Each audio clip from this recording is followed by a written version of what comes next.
성경 말씀 함께 보겠습니다. 마가복음 7장, 오늘은 마가복음 7장 18절에서 23절까지 말씀입니다. 마가복음 7장 18절에서 23절까지 말씀입니다.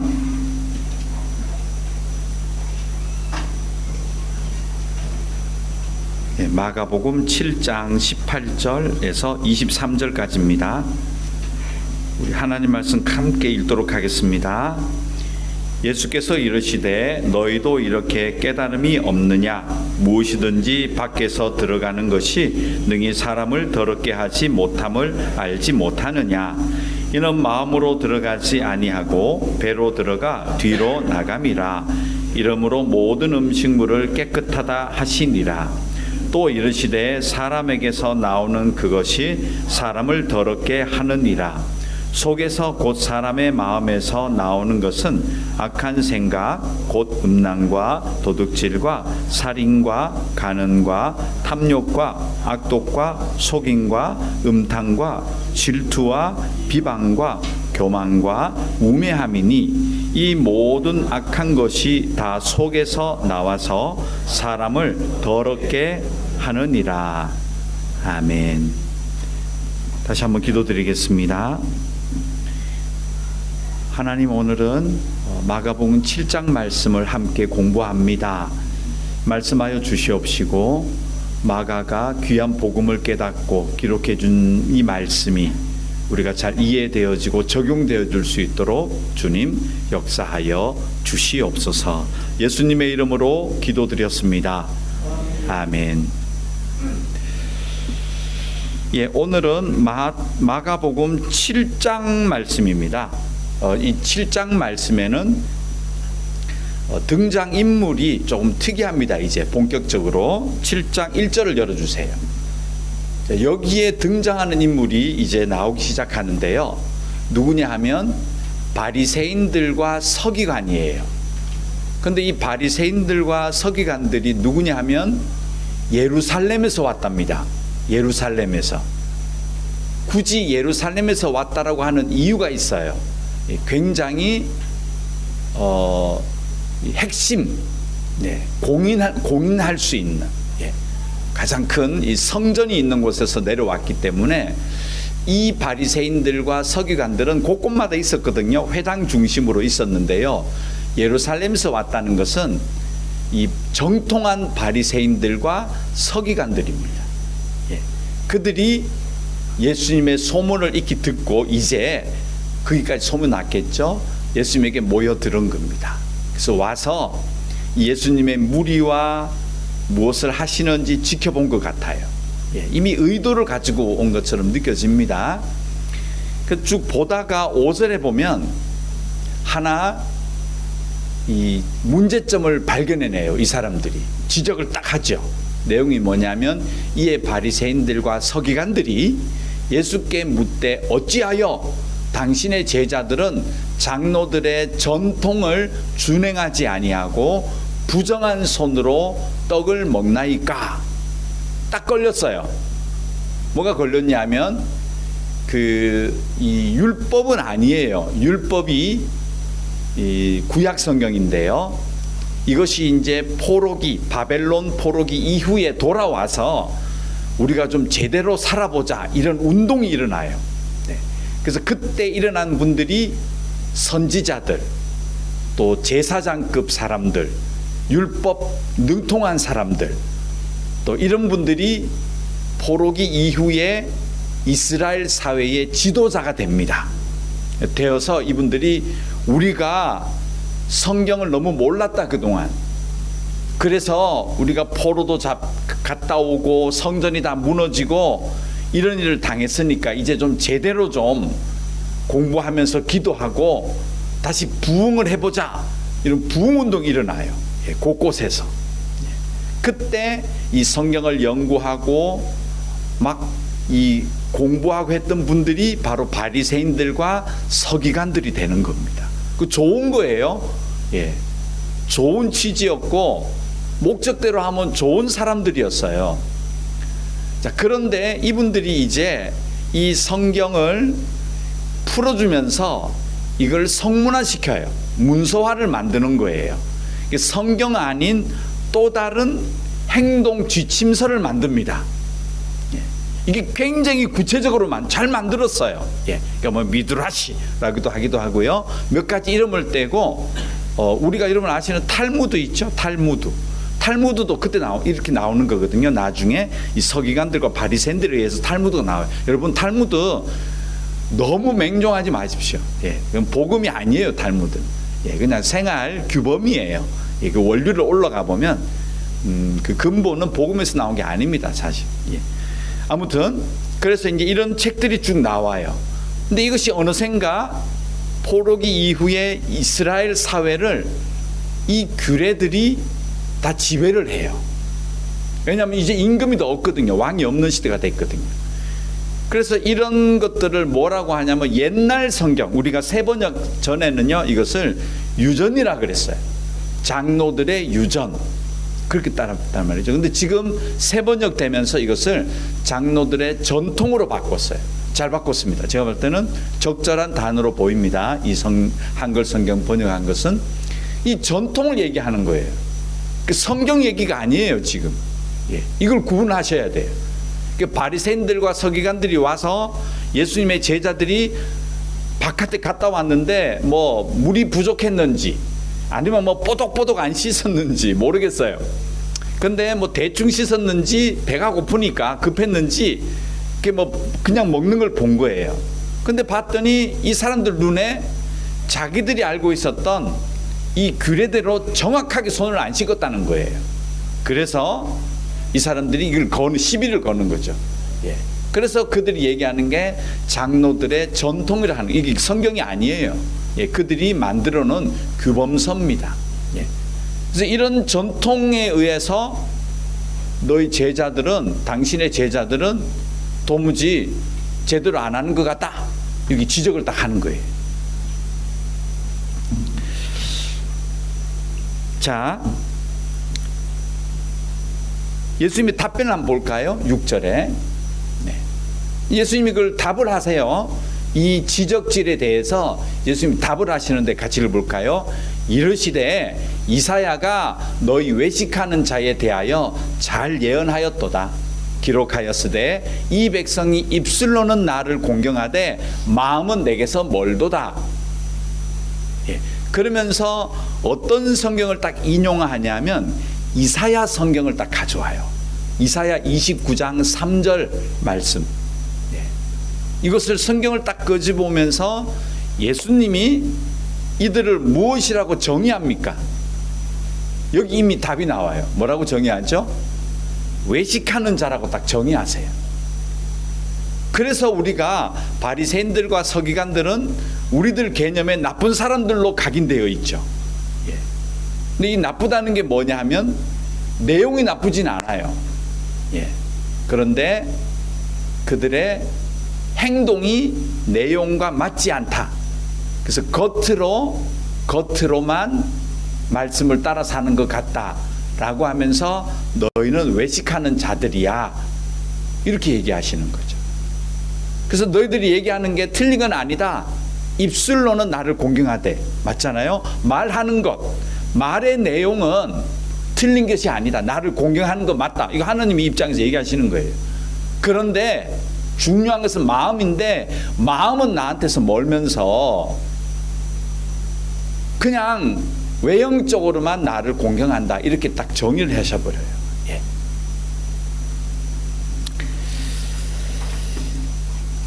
그 다음에 9절도 가볼까요? 9절도 있습니다. 또 읽어볼까요? 또 이르시되 너희가 너희 전통을 지키려고 하나님의 계명을 잘 저버리는도다, 이렇게 얘기하시는 거예요. 그리고 그 전통도 사실은 성경에서 온 것 같지만 진짜 하나님의 이 계명, 구약 말씀의 의미는 너희들하고 맞지 않아, 이렇게 얘기하시는 거죠. 그 지금 뭔가 잘못 해석하고 있는 거예요. 이 바리새인과 서기관들이 구약 말씀을 가져와서 행동으로 적용을 했지만 하나님의 눈에는 예수님이 하나님이시니까요. 이 구약의 십계명뿐만 아니라 수많은 규례와 율법들을 예수님이 직접 얘기해 주신 거예요. 수천 년 전에. 그렇잖아요. 근데 하나님이 정통으로 알고 계신 거예요. 너희들이 해석하는 것이 틀렸다는 거예요. 정말 그 계명을 너희들이 가지고 와서 삶에 적용을 하였는데 사실은 적용한 것처럼 보이지만 그 계명에 멀리 떠나 있다. 이게 저버리다는요, 떠났다는 거. 예, 멀리, 거리가 멀다 이렇게 얘기하시거든요. 그러니까 아니란 얘기예요. 예, 틀렸다는 얘기죠. 예. 자, 이 예수님이 예를 하나 딱 들어주시는데요. 이 예가 재밌습니다. 예, 11절 마태복음 23장 4절 볼까요? 예. 그래서 이 바리새인들과 서기관들을 예수님이 몇 번 정의를 하시는데 마태복음 23장 3절 이걸 같이 읽어보죠. 그러므로 무엇이든지 그들이 말하는 바는 행하고 지키되 그들이 하는 행위는 본받지 말라. 그들은 말만 하고 행하지 아니하며. 그렇죠. 예. 그래서 이들이 지금 말하는 거하고 그에 따른 행위가 맞지 않는다는 거예요. 예. 그러니까 해석을 잘못한 거예요. 하나님 말씀에 해석을 잘못했어요.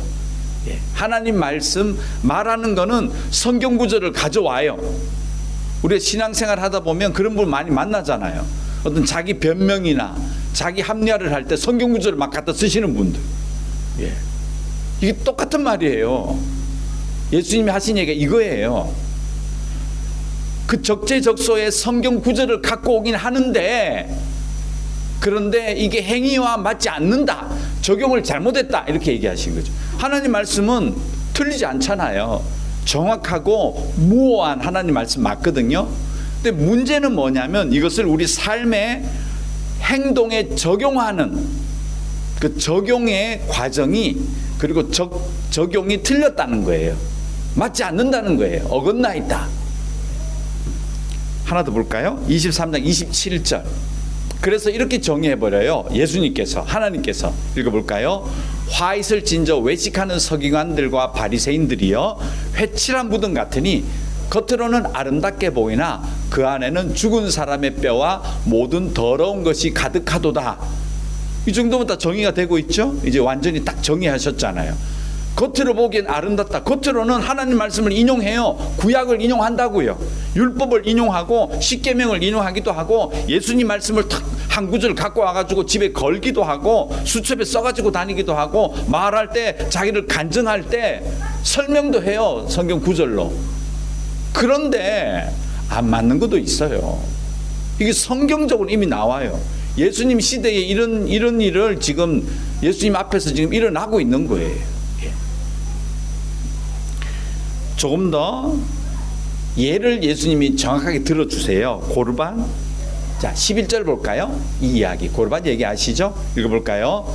너희는 이르되 사람이 아버지에게나 어머니에게나 말하기를 내가 드려 유익할 것이 고르반 곧 하나님께 드림이 되었다 하기만 하면 그만이라 하고. 예, 이 고르반 얘기 아시나요? 고르반이 뭐냐면 내가 돈을 되게 많이 벌었어요. 예, 어떤 사업을 하셨거나 직장을 하셨거나 주식을 적정조세 잘 샀어요. 그래서 포인트가 올라가지고 왕창 벌었어요. 예. 그래서 내가 굉장히 예금 통장도 늘어났고 재산이 많아졌어요. 그런데 이것을 아버지 엄마에게 주기가 조금 아까워. 예. 혹은 내 자녀에게 주기 좀 아까워. 그냥 내가 다 가지고 싶은데. 근데 사람들의 눈치를 보는 거죠. 야, 너 그렇게 벌었는데 부모님 좀 차도 사드리고 말이야. 차도 바꿔드리고 집도 좀 다 이렇게 낡아가는데 좀 수리도 해드리고 말이지. 해야 되는 거 아니야. 이런 압박을 받는 거죠. 근데 그것도 싫은 거예요. 아니야, 이거 내 건데 내가 얼마나 연구하고 조언도 듣고 내가 공부도 많이 해서 이룬 성과인데 주기 싫은 거예요. 그때 무슨 말을 쓰냐면 이거 고르반 이렇게 했다는 거예요. 그 당시에 고르반이 뭐냐면 이거 하나님께 드릴 거예요. 하나님께 헌신하는 겁니다. 나 이 재산 이번에 주식으로 벌은 것 이거 헌금할 거예요. 그렇게 얘기하면 사람들이 더 이상 거기에 대해서 얘기를 못하는 거예요. 아, 그러시냐고. 하나님께 드릴 거냐고. 아유, 그럼 하나님께 드려야지. 그러면 그 다음부터는 그 재산에 대해서 얘기할 수가 없다는 거죠. 그래서 이게 그 당시 유행한 거예요. 코르반 그러거든요. 그 땅도 예를 들어 뭐 땅이 투기를 해가지고 투자를 해가지고 뭐 올랐다. 야, 그 땅 좀 팔아가지고 뭐 집, 아, 이거 코르반이야. 앞으로 이거 하나님께 드릴 거라고. 그러면 더 이상 말을 못 꺼낸다는. 이게 그 당시 문화였어요. 일반적인 문화였어요. 근데 예수님이 이걸 딱 지적하는 거예요.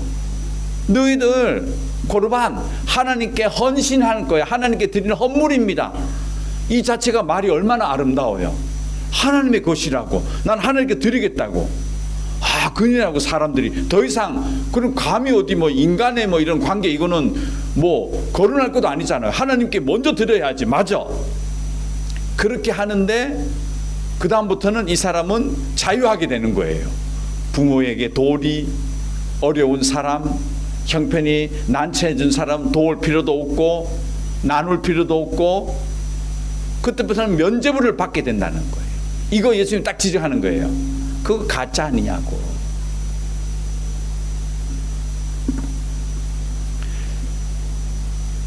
자, 지금 여러분 이제부터 뭘 파악을 하셔야 되냐 하면 13절 네. 여기 같이 읽어볼까요? 너희가 전한 전통으로 하나님의 말씀을 폐하며 또 이 같은 일을 많이 행하느니라 하시고, 예. 이런 일들이 너무 많다 이렇게 얘기하시는 거예요. 지금 이 시대를 그렇게 진단하세요. 예수님이 마침 예루살렘에서 올라온 바리새인들과 서기관들, 그야말로 공무원 중에 최고의 공무원, 네. 공인받은 사람들이 왔다는 거예요. 근데 이 사람들이 예수님에게 딱 들이대는 그 시대적인 상황을 딱 들으시고는 그것을 역으로 고르반이라는 그 당시에 아주 나쁜 제도, 예, 면죄부를 가하는 이런 고르반을 딱 꺼내시면서 이제 잘 됐다고 생각하신 거예요. 예. 그 두 부류의 사람들의 공격 시간에 대답하시면서 이걸 어떻게 활용하시냐면 14절로 활용하세요. 볼까요? 그리고 17절인데요. 같이 읽죠. 무리를 다시 불러 이르시되 너희는 다 내 말을 듣고 깨달으라. 17절. 무리를 떠나 집으로 들어가시니 제자들이 그 비유를 묻자온대. 자, 바리새인들과 서기관들이 예수님에게 와서 책을 잡으려고 하는 그 시도를 지금 무엇으로 예수님은 바꾸고 계세요? 무슨 장으로 만들고 계세요? 그들에게 답을 하시면서 그 당시 시대를 풍자하시면서 제자들에게 지금 그 상황에 대해서 논하시면서 제자들을 훈련하고 계신 거예요. 제가 그랬죠. 복음서는 제자 훈련의 관점으로 보시면요, 복음이 무엇인지를 가장 잘 보여주는 성경이에요. 예수님 일지가 아닙니다.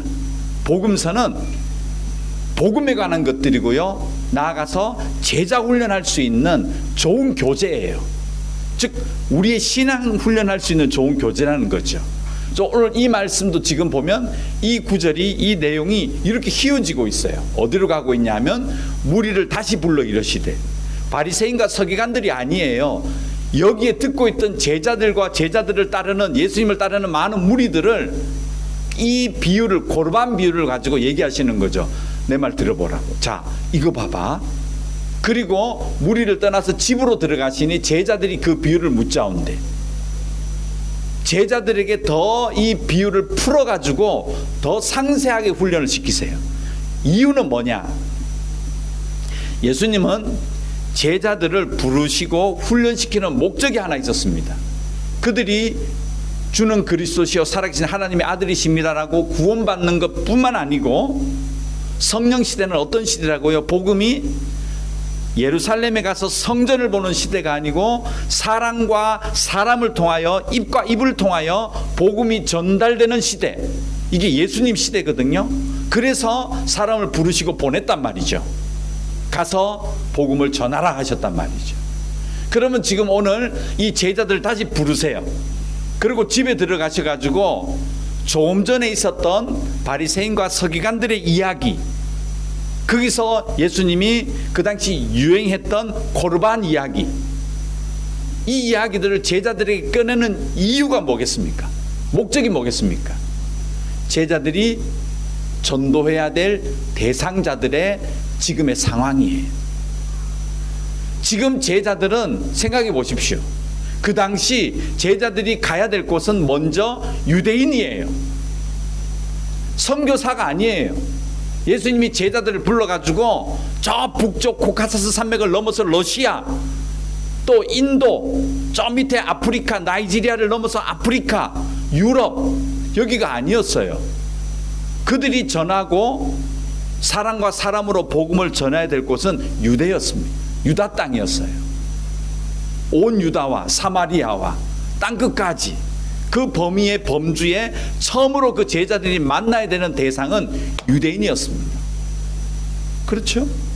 근데 그 유대인이, 사실은 유대인의 특징은 뭡니까?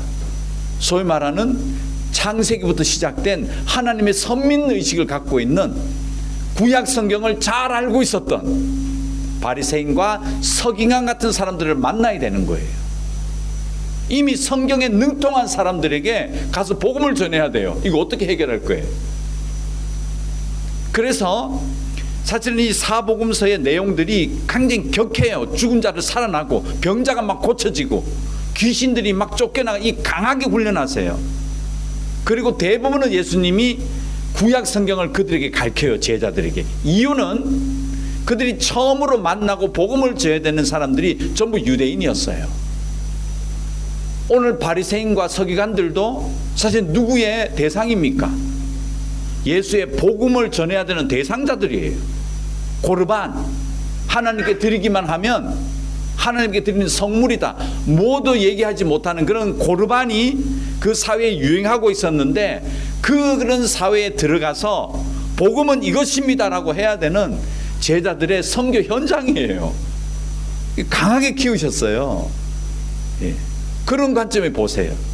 예수님이 지금 무장하시는 거예요, 제자들을. 그래서 무리를 불러가지고, 자, 다시 내 말을 듣고 좀 깨달아 보라고. 그래서 비유로 말씀하시고, 제자들이 잘 이해를 못했던 것 같아요. 이거 어려워요. 이 설교 어려워요. 예. 그랬더니 예수님 다시 모여보라고. 자, 그래서 15절부터 이 비유를 다시금 풀어주시는 거예요. 어려우시죠? 네. 자, 그럼 15절 보세요. 이렇게 얘기하시죠. 무엇이든지 밖에서 사람에게로 들어가는 것은 능히 사람을 더럽게 하지 못하되. 이것만 뚝 떼어보면은 이게 무슨 말인가 하는데, 좀 전에 무엇을 봤어요? 바리새인들과 서기관들이 뭘 지적했죠? 손을 제대로 씻지 않고 빵을 떼어 먹는 그것은 불결한 거야, 거룩하지 않는 거야 라고 바리새인과 서기관들이 지적했잖아요. 장로의 전통을 따라서, 유대인의 전통을 따라서 손을 제대로 안 씻고 떡을 먹어, 빵을 먹어, 이거 부정한 거지. 그 상황을 기억하고 있던, 조금 전에 봤던 사람들에게 예수님이 얘기하시는 거죠. 예. 밖에서 사람에게로 들어가는 것은 능히 사람을 들게 하니. 자, 하나님의 율법, 구약 성경에 물론 사람이 부정할 수 있으니까 항상 깨끗하게 하고 또 거룩하게 하고 성결하게 하거라, 웬만한 건 불에다 태워버리고 더러운 건 먹지 말거라 했던 그것이 사람에게 들어가서 식중독을 일으키고 아주 불결한 그런 그 목적이 아니라는 얘기예요. 예수님이 그 구약에 있는 많은 율법의 의미는 손을 씻지 않고 음식을 먹어서 식중독이 걸리지 않게 하는 그런 일이 아니, 그게 의미가 아니라는 얘기예요. 그래서 상징이었다는 거죠. 그 상징이 무엇이냐 하면 16절에 있습니다.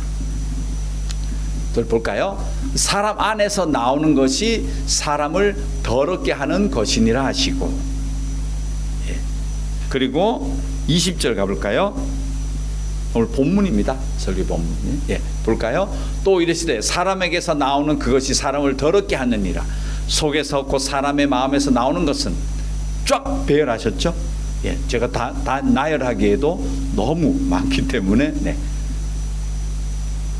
지금 무슨 얘기를 예수님이 하시냐 하면 결국은 구약의 많은 율법들, 구약의 말씀의 핵심이 무엇이냐를 정리해 주시는 거예요. 구약 말씀의 핵심은 우리가 어떤 일을 하면서 이것을 먹고 안 먹고 이것은 만지지 말고 만지고, 이 모든 상세한 규례의 목적이 뭐냐면 사실은 인간의 내부에 있는 더러움과 또 거룩함의 구별을 해 주시는 거예요. 이것을 영적으로 풀어야 되는 얘기인데 이것을 인간적인 물질적인 관념으로 이것을 이해하고 풀기 시작하면 이 모든 구약의 말씀들이 우리를 제약하는 거예요. 그래서 무슨 상징을 배워야 되냐 하면 예수님이 딱 지적하시면서 22절부터 쭉 내려가면서 얘기하는 내용들이 뭐냐 하면요, 바로 이 구약의 말씀들은 사람의 정결함이 어디에 있어야 된다는 겁니다. 마음의 정결함이 그로 말미암아 모든 나오는 것들이 사실은 하나님을 따라갈 수 있는 율법과 계명을 이룰 수 있는 그 방법이 인간의 내적인 성결이다, 거룩함이다. 이 의미를 구약에서 전해주는 것이거든요. 근데 이 이해를 못한 거예요. 그래서 사람들이 구약 성경 말씀을 어떻게 이해했냐면 자기의 욕심, 인간적인 이런 욕망들, 예수님이 거론하신 거예요. 이 나쁜 것들을, 이런 것들을 이루어가는, 그리고 그런 것들을 합리화하는, 그리고 그것을 속여나가는 그런 명분으로 하나님 말씀을 사용하고 있다, 이걸 지적하는 거죠. 굉장히 나쁜 거예요. 근데 이것이 이때 이야기가 아니에요. 지금도 우리가 보면 말은 하나님의 말씀을 인용하기도 하고 어떤 성경적인 원리를 얘기하는 것 같은데 내용은 자기의 어떤 정당성, 그리고 합리화, 그리고 명분화, 이것을 이루어가는 그 명분으로 감춰지기 위하여서, 회칠하기 위하여서, 자기를 포장하기 위해서 하나님 말씀을 거기에 덧칠을 해놨다는 거예요. 이런 사회를 제자들이 지금 나가서 전도해야 되거든요. 그러니까 제자들은 바리새인과 서기관과 같은 사람들을 만났을 때 그들이 하는 말 때문에 이 사람들이 신앙이 있고 이 사람들은 하나님에게 바른 삶을 살아가는 거 속지 말고 사실은 어디를 점검해 줘라. 속에 있는 거룩함을 가질 수 있도록 근본적인 거룩함을 해결해 주면 그들의 삶이 하나님 규례를 정확하게 따라갈 수 있는 힘이 거기서 나온다. 이걸 설명해 주신 거예요. 어려우시죠? 레위기 11장 45절 좀 더 쉽게 말씀드려 볼게요. 읽겠습니다.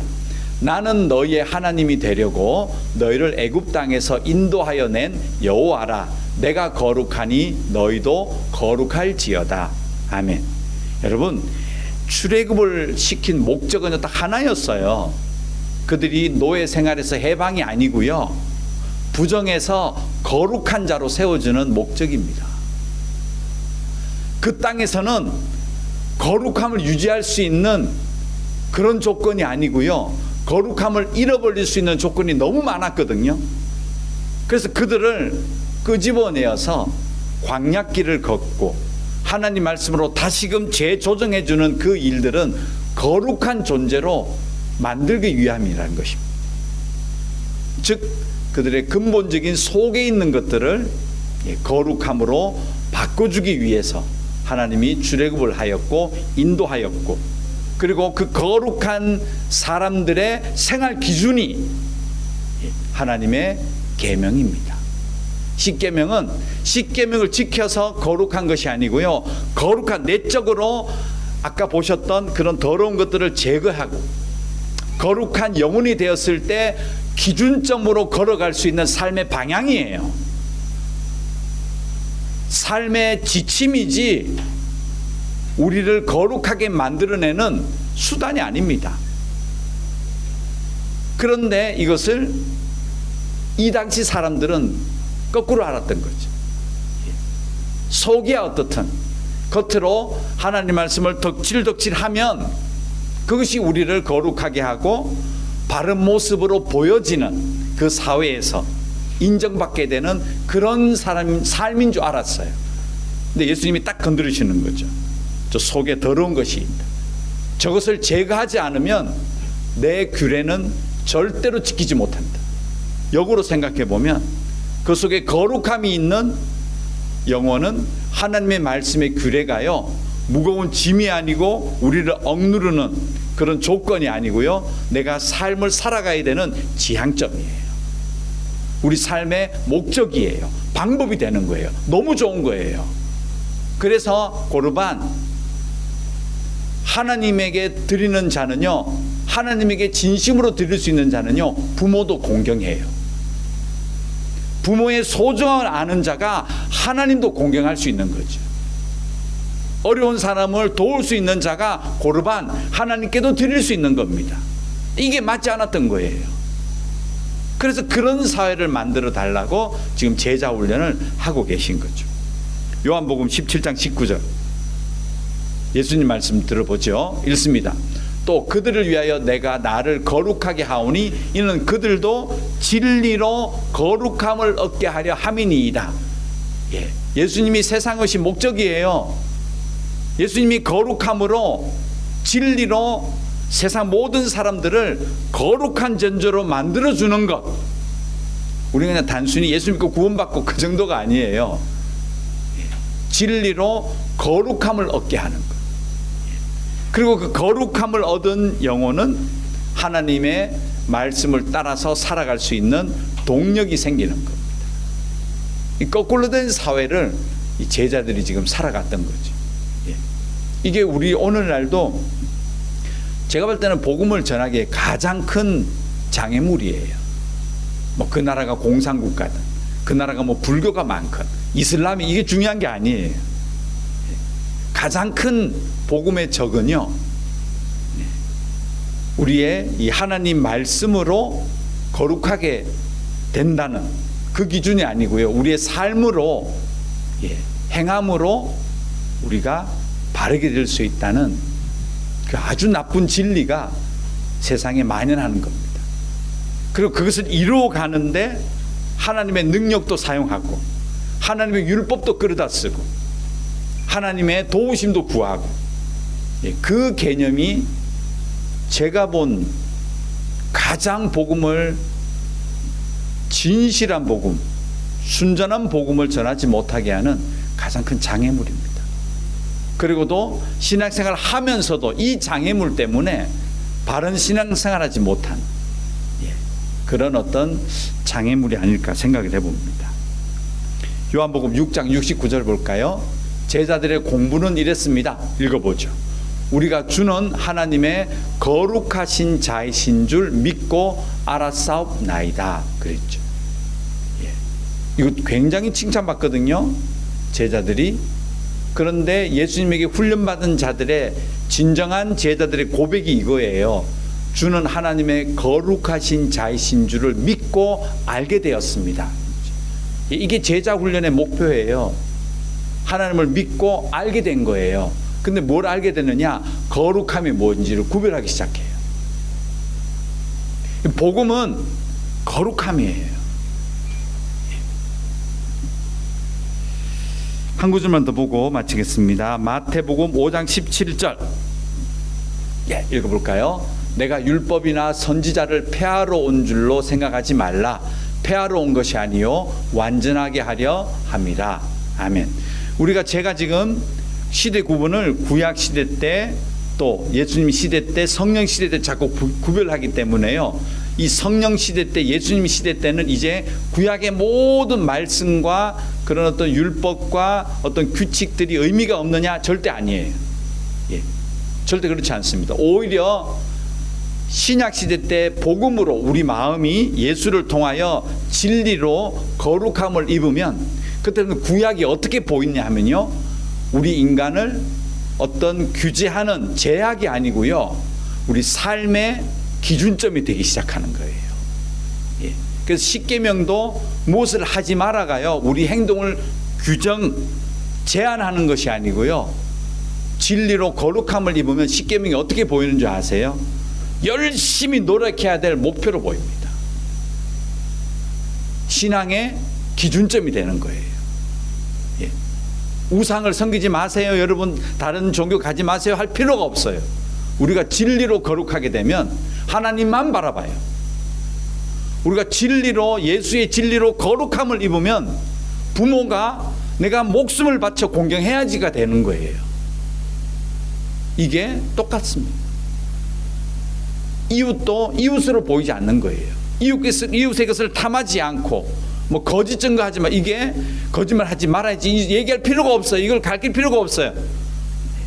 예수가 거룩한 존재, 우리를 진리로 거룩함을 익혀주는 존재라고 믿어진다면 거짓말은 절대 못하게 돼요. 이웃을 나처럼 보게 되는 거죠. 근데 우리는 이 진리로 거룩하게 되는 예수의 원리는 빼놓고 자꾸 구약의 말씀으로, 인간의 노력으로 바꿔놓았던 거예요. 이게 만연한 시대가 바로 제자들이 예수에게 훈련받던 시대예요. 오늘도 똑같은 거죠.